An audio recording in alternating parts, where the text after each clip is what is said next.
श्रीमन्नारायण नारायण श्रीमन्नारायण नारायण नारायण श्रीमन्नारायण नारायण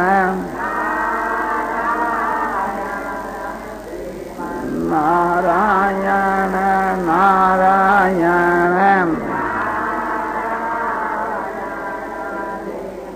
नारायण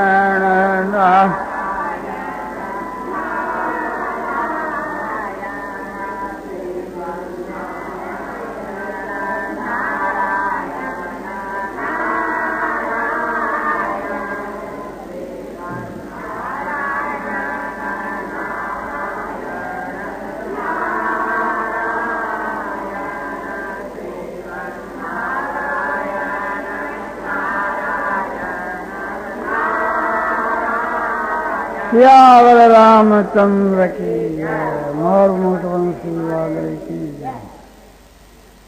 स्त्रियों में और पुरुषों में दोष तो सभी में आ गए और बढ़ रहे हैं, किंतु माता बहनों को तो पुरुषों के दोष की तरफ नहीं देख करके अपने दोषों का सुधार करना चाहिए। कुछ तो स्त्रियों के बीच के वहां कम बुद्धि के कारण और शिक्षा की कमी के कारण दोष आए, कुछ एक स्वाभाविक ही ओछापन रहता है, इस कारण से कुछ दोष बढ़े हैं और कुछ दोष स्वभाव से पहले से ही थे। तो एक तो स्त्रियों को किसी भी विषय का मत कोई प्रकार का जो भ्रम है ये नहीं करना चाहिए। बहुत सी स्त्रियां मूर्खता के कारण से हर एक विषय पर भ्रम कर लेती है। दूसरे का जो उपकार है उसमें भी भ्रम कर लेती है। किसी का प्लेग की बीमारी हो गई, हैजे की बीमारी हो गई, उनकी सेवा के लिए उसका पति या उसका पुत्र जाता है तो भी भय करती है कि वो बीमारी तुम्हारे लग जाएगी। नहीं तो उसको उत्साह दिलाना चाहिए कि मृत्यु तो संयोग की जिसकी निश्चित है उसकी होगी, कोई बिना समय किसी की मृत्यु नहीं होती, इसलिए कभी भय करना ही नहीं चाहिए। जैसे कुंती देवी ने अपने पुत्र भीमसेन को उत्साहित करके और बकासुर नाम जो राक्षस है उसे की भेंट के वहां भेज दिया। भीमसेन ने क्या किया, उस बकासुर को मार करके उस देश को, उस नगर को सुखी बना दिया। तो हर एक माता बहनों को परोपकार के विषय में तो हर वक्त तैयार रहना चाहिए। दूसरों की सेवा का काम आकर के प्राप्त हो है, जैसे कि इस समय के बीच के वहां बाढ़ का काम आ गया, बाढ़ के कारण से हजारों आदमी बाढ़ पीड़ित होकर के दुखी हो गए। तो एक प्रकार से उनकी हर प्रकार से शक्ति अनुसार सेवा करने की चेष्टा करनी। आपत्ति काल के वहां किसी की सेवा की जावे तो वो ज्यादा चीज दामी होती है। और दूसरी बात यह है कि इस समय के बीच के वहां लड़कियां की जो शादी है, दहेज की प्रथा बढ़ जाने के कारण से ये बहुत ही लोग दुखी हो रहे हैं। कोई कोई तो लड़की अपने माता पिता के दुख को देख करके आत्महत्या कर लेती है और किसी किसी लड़की के माता पिता आत्महत्या कर लेते। पूर्व के जमाने के बीच के वहां जैसे राजपूताना में एक बड़ी खराब चाल थी और अब भी वो थोड़ी है। दहेज की प्रथा के कारण से राजपूत लोग तो अपने जो लड़की पैदा होती, और आजकल भी कोई कोई के ऐसी बात है कि लड़की जब पैदा होती है तो राजपूताना में बाड़ी के धोरे होते हैं टीबे, उसमें जीती हुई को ले जाकर गाड़ देते हैं। इतना असर तो हमारे देश में भी लोगों पर आया कि घर के वहां लड़की जब बीमार हो जाती है तो घर वाले उसके लिए विशेष प्रयत्न नहीं करते और मन में ये चेष्टा करते हैं कि या मर जाए तो इसके विवाह का रुपया बच जाए। तो ये बड़ी जुल्म की बात है। ये भाव क्यों पैदा हुआ कि दहेज की प्रथा के कारण। तो माता बहनों को इस विषय के वहां तेजी के साथ के वहां आगे बढ़ना चाहिए और अपने ये प्रतिज्ञा करनी चाहिए कि हम अपने लड़के के विवाह में दहेज नहीं लेंगे। तो किसी का लड़का नहीं हो तो उसको उचित है कि अब भगवान से प्रार्थना करें कि भगवान आप मुझको लड़का दें, और जब मेरा लड़का विवाह के लायक होगा तो उसका मैं पहले से ही दहेज त्याग कर देती। और भी स्त्रियों के बीच के वहां समझो कि बहुत ही खराबी आ गई। कोई स्त्री पाखंड करती है कि मेरे में भैरू जी आ गए, कोई कहते हैं मुझ में हनुमान जी आ गए, कोई कहते हैं मेरे में भूतनी आ गई, किसी में भूत आ जाता है। तो ये सब पाखंड। हर एक माता बहनों को इसको देख करके न तो उससे डरना ही चाहिए, इसका प्रभाव भी अपने पर नहीं पड़ना चाहिए। जब इसको आप झूठ मान लोगी और ये समझोगी कि ये सब इनके दम्भ और पाखंड हैं, तो फिर एक प्रकार से थी आगे नहीं जाकर के वो भी फैल करना छोड़ देगी। भाई इस पर तो उल्टा असर होता है। आप लोगों को ख्याल रखना चाहिए कि हनुमान जी एक तो देवता, एक भगवान के उस कोटि के भक्त है, और एक यति ब्रह्मचारी वे स्त्री को छूते ही नहीं। तो उनके ऊपर ये कलंक लगाना कि मुझ स्त्री के वहां हनुमान जी प्रवेश हो गए, ये तो एक प्रकार से बिल्कुल एक निराधार बात है, बड़ा भारी पाप। दूसरी बात यह है कि जो देवता लोग जो है ऐसी अपवित्र स्त्रियों में जिनको टट्टी जाकर के हाथ धोने का शोर नहीं समझा, और बहुत सी ऐसी जो पेशाब करके भी हाथ नहीं धोती, उनके बाद कभी देवता प्रवेश करेंगे। हम लोग पवित्रता से रहते हैं, हमारे में भी देवता नहीं आते, तो आप सोचो कि ये बिल्कुल झूठ बात नहीं है तो क्या है। तो स्त्रियों के चरित्र के वहां कभी नहीं फंसना चाहिए। और स्त्रियों के बीच के वहां स्वाभाविक की भेदभाव रहता है। तो घर में रसोई बनाती है तो एक रूप से जो मनुष्यों के वास्ते अलग अलग रसोई बनाती है, उसमें 3 रकम की रसोई बनती है। अपना जो पुत्र और पति है उसके लिए तो बढ़िया बनाती है, और अपने और बाकी सब आदमियों के लिए घटिया बनाती है, और नौकर चाकर के लिए उससे भी घटिया बनाती है। किसी किसी घर के वहां 3 भेद नहीं तो 2 तो रहते ही, किंतु ये उनके लिए कलंक कैसे होगी। भेदभाव है पुरुषों के बीच के वहां और अपने और दूसरे बालकों के वहां जो पक्षपात है, ये घोर नरक में ले जाने वाली चीज है। तो इसका तो जरूरी सुधार करना चाहिए।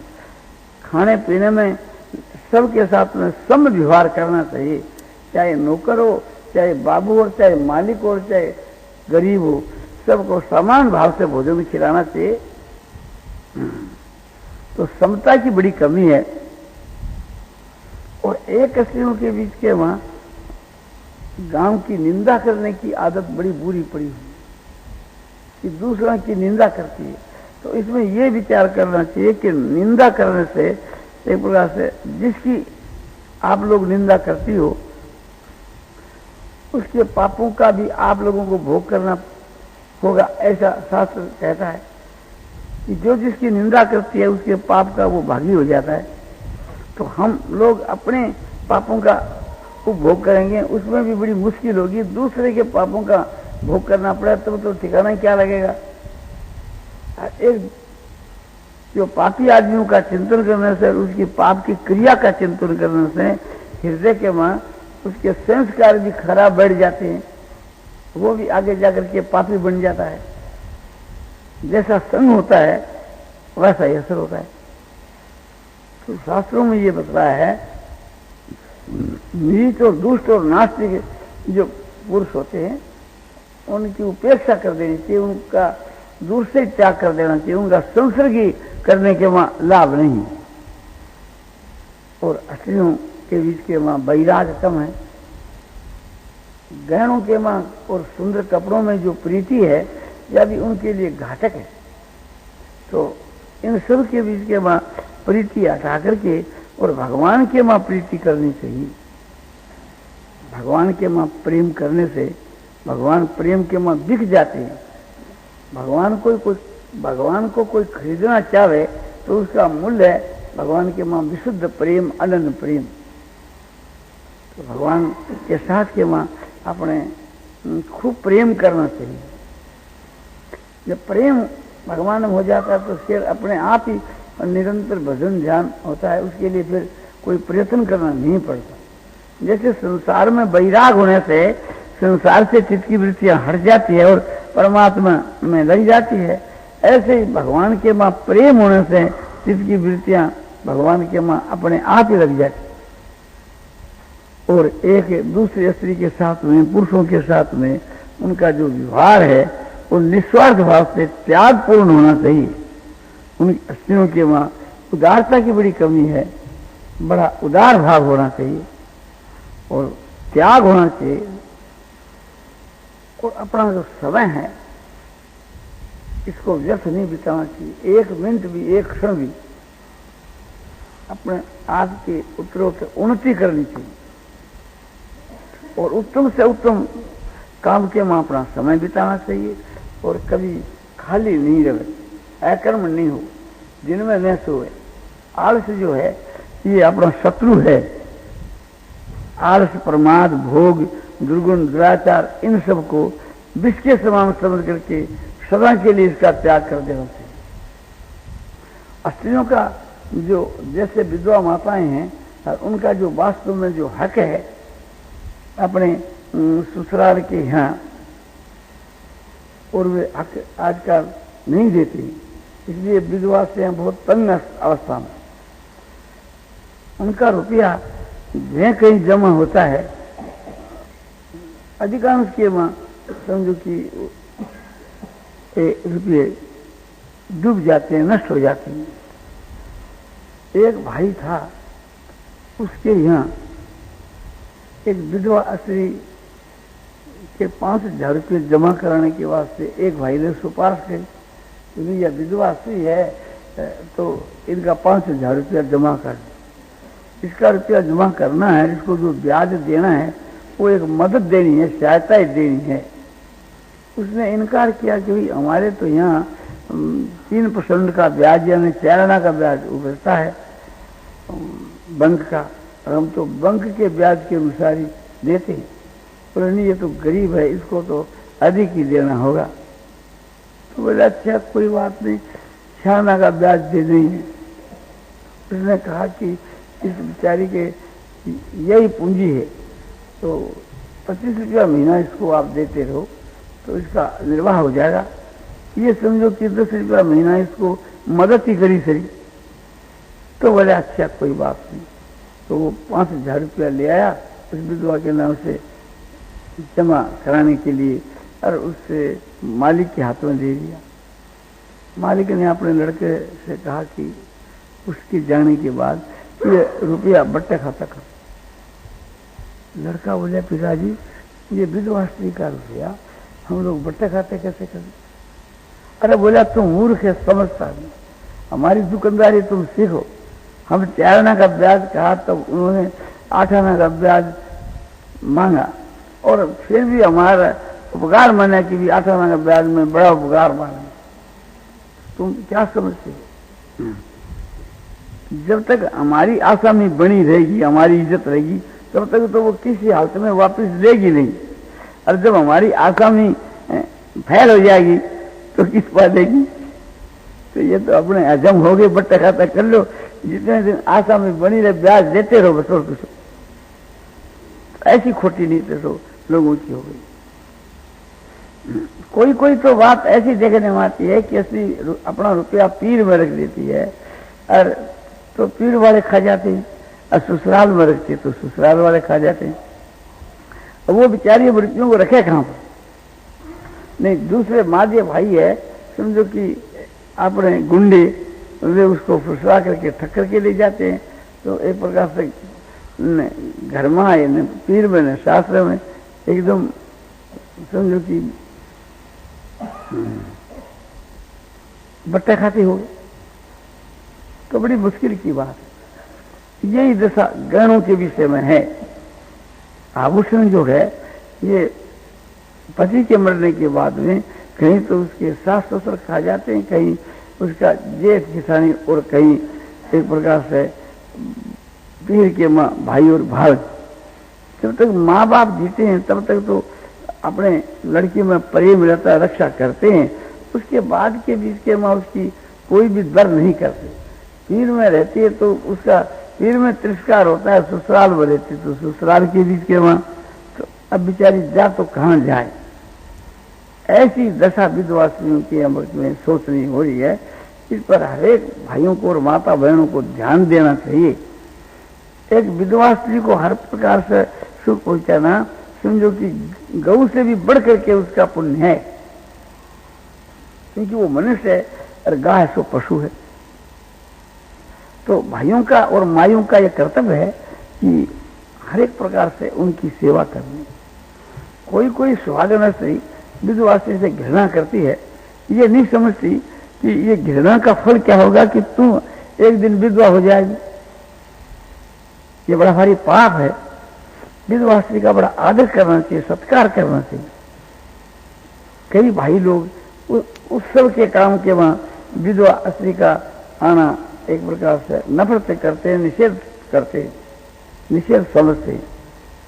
किंतु वास्तव में बात यह है कि विधवा स्त्री को खुद एक प्रकार से उत्सवों के काम में, विवाह शादी के काम में, मुकलावे के काम में नहीं जाना चाहिए, इसलिए कि ये तेरे लिए कलंक है, तेरे लिए तो वैराग्य तो भूषण है। तो उसको विरक्त होकर के रहना चाहिए। और वो प्रमाद का काम है, उसके लिए शोभा नहीं देता। इस दृष्टि से विधवा स्त्री का कर्तव्य है कि उसको त्याग कर देना चाहिए, न कि स्वागत स्त्री और पुरुषों का यह कर्तव्य है कि उसको अपने मांगलिक काम के वहां मत आने दो। जो विधवा स्त्री अपने धर्म का पालन करती है वह तो देवी है। उसके तो दर्शन से, सेवा करने से दूसरे आदमी पवित्र हो जाते हैं। एक स्त्री जो स्वागन है नाना प्रकार के भोगों को भोगती है, ऐसा आराम करती है, और उसने तो ऐसा आराम के ठोकर लगा दी, वो तो आदर करने के योग्य। जैसे हम लोग महात्मा पुरुषों का आदर करते हैं, वीतराग पुरुषों का आदर करते हैं, इसी प्रकार से ब्रह्मचर्य का पालन करने वाली, अपने धर्म का पालन करने वाली जो विधवा स्त्री है, उसी प्रकार से वो आदर करने के योग्य है। उन विधवा स्त्रियों का यह कर्तव्य है कि कोई अनुचित अपना रुपया हजम करता हो और अपना हक नहीं देता हो तो कम से कम उसको एक प्रकार से शर्म तो देनी चाहिए। और शर्म देने पर भी नहीं देवे तो समझो कि 5 आदमियों से कहकर उनसे अपना प्रभाव डालना चाहिए। और ऐसे भी नहीं करे तो राज दरबार करना तो ठीक नहीं, अदालत में जाना तो ठीक नहीं, किंतु अदालत का भय दिखाने में कोई दोष की बात नहीं। तो भय दिखाने से काम बन जाता है। एक छोटी सी कहानी है कि एक समझो कि सांप था और वो जंगल में रहा करता था। और पूर्व के जमाने में जो नाग थे वे एक प्रकार से मनुष्य की बोली बोला करते थे। तो एक महात्मा जंगल में सत्संग करा करते थे, तो सत्संग सुनने के समय वो सांप भी आया करता था। तो सांप ने एक दिन चरणों में नमस्कार करके कहा कि महाराज मेरा उद्धार कैसे हो, ये बात आप मुझको बतलाओ। तो महाराज ने ये उपदेश दिया कि भी किसी को काटना नहीं। देखो तुम्हारे को तो कोई लाभ नहीं होता है, उसकी जान चली जाती है, तो ये बड़ा भारी पाप है। तुम्हारे को कोई फायदा नहीं, और जिसको तुम काटते हो मर जाता है। तो उसने प्रतिज्ञा कर ली कि मैं आज से आगे नहीं कभी किसी को नहीं काटूंगा। बहुत ठीक है। थोड़ा दिन के बाद फिर महात्मा घूम फिर करके साल के बाद आए तो उस सांप को देखा कि वो दुबला पतला हो गया।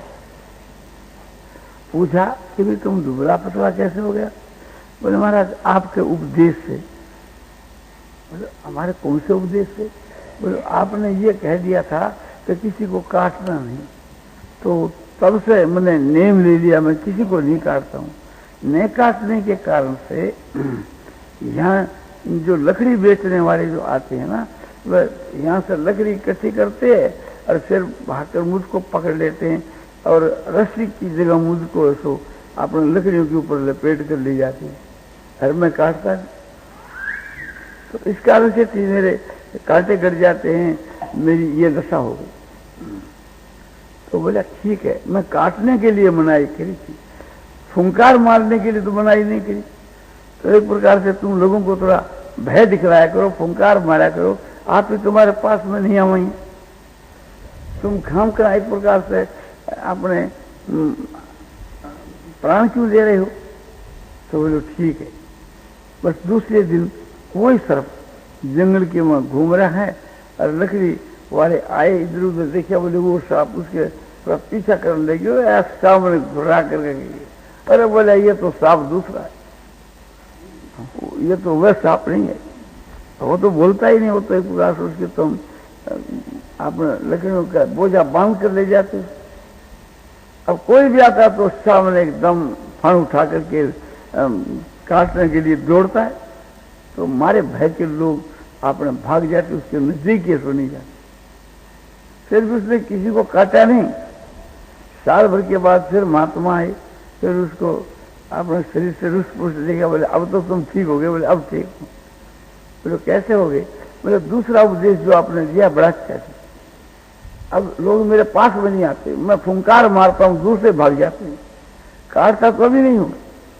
बोले बहुत अच्छी बात है। तो इसी प्रकार से कि माता बहनों को कोई अनुचित अपना रुपया दबाता हो तो फुंकार तो मारनी चाहिए, काटना नहीं चाहिए। काटने का मतलब यह है कि अदालत तो नहीं करनी चाहिए, अदालत का भय दिखाने में कोई अर्थ की बात नहीं। तो अपना न्याययुक्त धन नहीं दे। अब स्वागत से वो कहा जाता है कि विधवा जो माता बहन है, हर प्रकार से उनकी सेवा करनी चाहिए, उसको मौका देना चाहिए कि तुम अपना एकांत में बैठ करके जप ध्यान करो, धर्म का पालन करो और एक आदर्श बनो। और उसकी सेवा एक महात्मा की सेवा के समान समझना चाहिए और उसकी आत्मा को कष्ट तो कभी नहीं देना चाहिए। जो विधवा से दुखित होकर के शराब दे देती है तो कहीं कहीं उसका शराब सत्य हो जाता है। आगे तो सभी शराब सत्य हो जाया करते थे, किंतु आजकल जो है विधवा स्त्री विशेष सताने पर जो श्राप देती है उसका बुरा असर हो जाता है। विधवा स्त्री नेत्रों में जो आंसू बहाती है, उससे जमीन पर उसके आंसू पड़ते हैं, जितने रेत के कण के भिजते हैं उतने ही वर्षों तक उस आंसू बहाने वाली स्त्री को या पुरुष को नरक में जाना पड़ता है। तो उसकी आंखों में कहीं आंसू न आ जावे, जैसे एक भूखनी जो होती है वो लो को भस्म कर देती है। तो विधवा स्त्री की जो हाय है वो समझो लो की धुकनी के समान है। तो हर एक प्रकार से उसका आदर करना चाहिए। अब विधवा स्त्री का यह कर्तव्य है कि कहीं रहो, पीर में या ससुराल के बीच के में घर का जो है सो डबल तो काम करना चाहिए और अन्न और वस्त्र के सिवा कुछ भी है सो नहीं लेना चाहिए।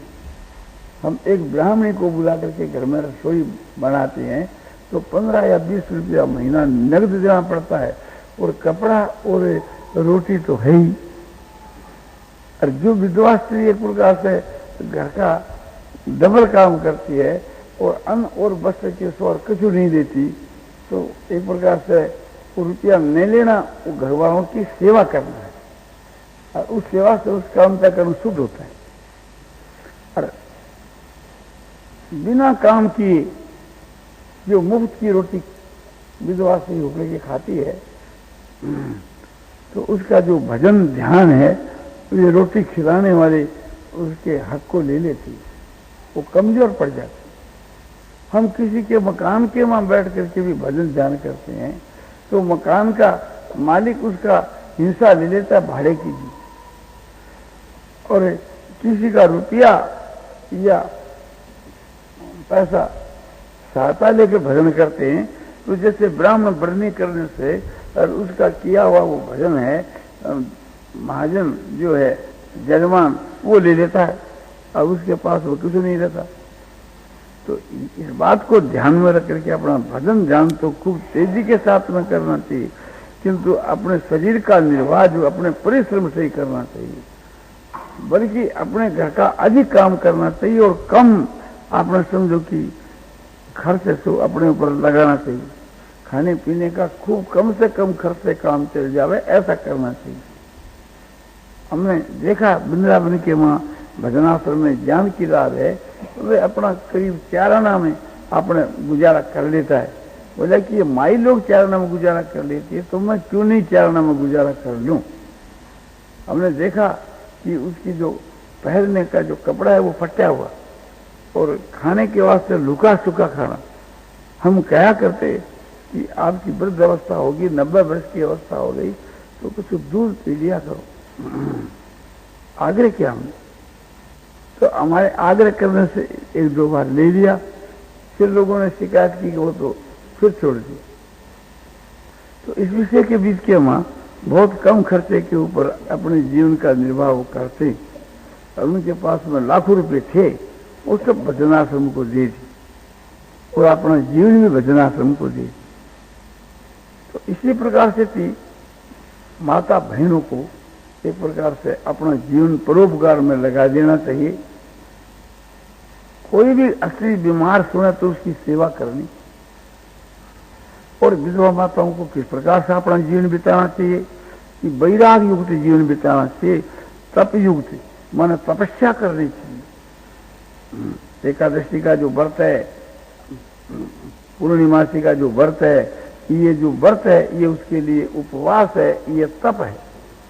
मन और इंद्रियों को अपने कंट्रोल में रखना चाहिए।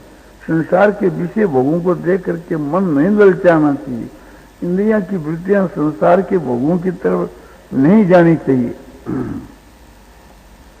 और 8 पैर में 1 वक्त जी में तो बहुत उत्तम है, और यदि 2 वक्त भी जी में तो कोई दोष नहीं, किंतु जो माल मलिदा नहीं खाना चाहिए, जैसे समझो कि मलाई है, खीर है, या मिठाई है, या मेवा है, मिष्टान है, इससे बच करके रहना चाहिए।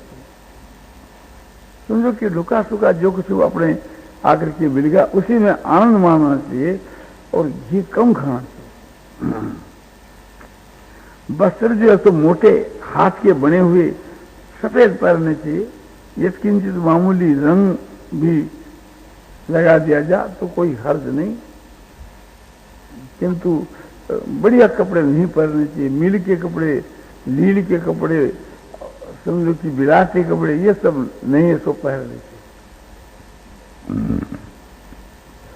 और रात्रि के सोने के समय के बीच के मां भगवान का जो नाम है, रूप है, गुण है, लीला है, इसका चिंतन करते करते ही शयन करना चाहिए। और दिन के बीच में काम करने के समय में सब में भगवान विराजमान है ऐसा समझ करके, और सबकी सेवा ही भगवान की सेवा है इस प्रकार से समझ करके, और हाथ सांस करके समझो कि आपने सबकी सेवा करनी चाहिए, और सबकी सेवा भगवान की सेवा है ही। और प्रातःकाल और सायंकाल का समय नियम पूर्वक एकांत में बैठ करके कि साधन का भी निकालना चाहिए। यदि 1 घंटा प्रातःकाल, 1 घंटा सायंकाल निकाला जाए तो बहुत है, फिर उसका दिन और रात असर रहता है।